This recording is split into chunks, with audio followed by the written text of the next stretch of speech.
The sun rises over Jerusalem the same way it did 10 years ago. It spills across the limestone, painting the city in a deceptive gold. But for me, the light has always felt heavy. I sat at my table this morning, staring at the empty chair across from me. It was Lydia's chair. It has been empty for 3,652 days.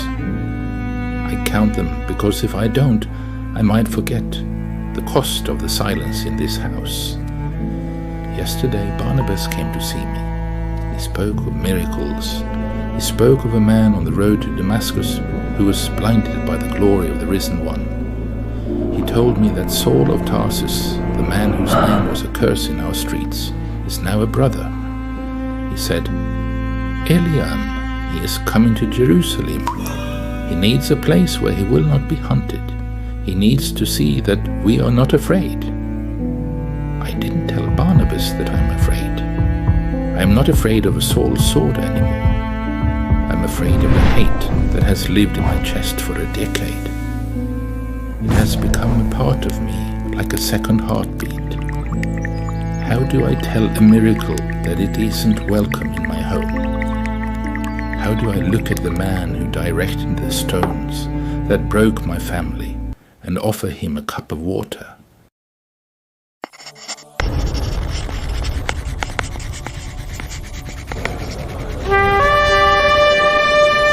I remember the first time I saw him. He didn't look like a monster. He looked like a scholar. He was young, his beard neatly trimmed, his eyes burning with a fire that he believed was holy. He stood in the temple courts, his voice cutting through the air like a blade. He spoke of blasphemers and cleansing the land. Then came the day of Stephen. I was in the crowd, tucked back near the pillars. I saw Saul. He wasn't throwing the stones. No, he was doing something far more chilling. He was presiding. He stood there, the cloaks of the executioners piled at his feet, watching the life leave a good man's eyes with a look of calm satisfaction.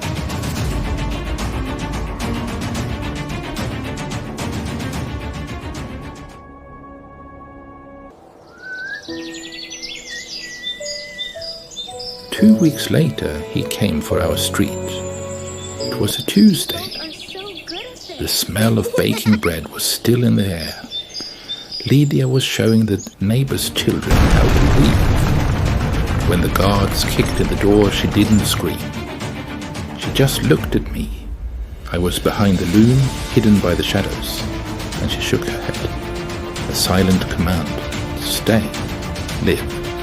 Tell the story. I saw Saul's face through the window as they led her away. He was checking a scroll, marking off a name. A name. To him, my sister was a line of ink. To me, she was the world. I watched his shadow disappear around the corner of the street, and I have lived in that shadow ever since. The knock came at midday. My heart hammered against my ribs so hard I thought it would crack. I opened the heavy oak door, and the heat of the street rushed in. There he stood. He was older. His face was etched with lines that hadn't been there before. His clothes were dusty, his sandals worn through. But it was his eyes that stopped my breath. The fire was still there, but it had changed. It wasn't the fire of a furnace anymore, it was the fire of a lamp. He looked at me, and for a moment I thought he recognized the house. I thought he would apologize. I waited for him to fall to his knees and beg, but he didn't. He simply bowed his head and said, "The peace of the Lord be with this house." His voice, it was raspy. It sounded like a man who had spent a long time crying out in the wilderness. I stepped back, not out of welcome, but because I couldn't stand to be so close to him. He entered. He sat in the chair, her chair. I brought out the bread. I had baked it myself that morning, my tears seasoning the flour.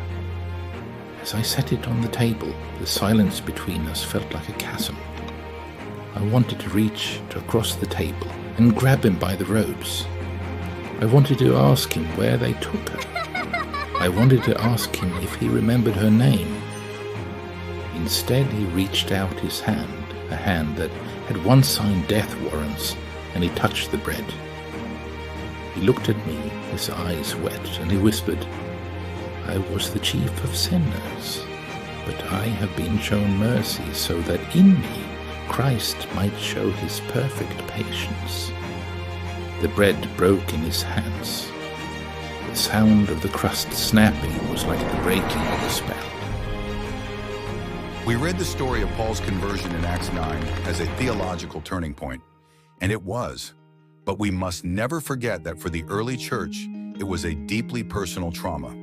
Imagine being the Christians in Damascus or Jerusalem. To them, Paul wasn't an apostle yet. He was a war criminal. This fictional account of Elian represents thousands of real believers who had to process a miracle that felt like an insult to their pain. The miracle of Paul's conversion is twofold. First, that God could change a persecutor. Second, that God could give the victims the strength to forgive. If you are struggling today with someone who has caused you irreparable harm, remember Elian.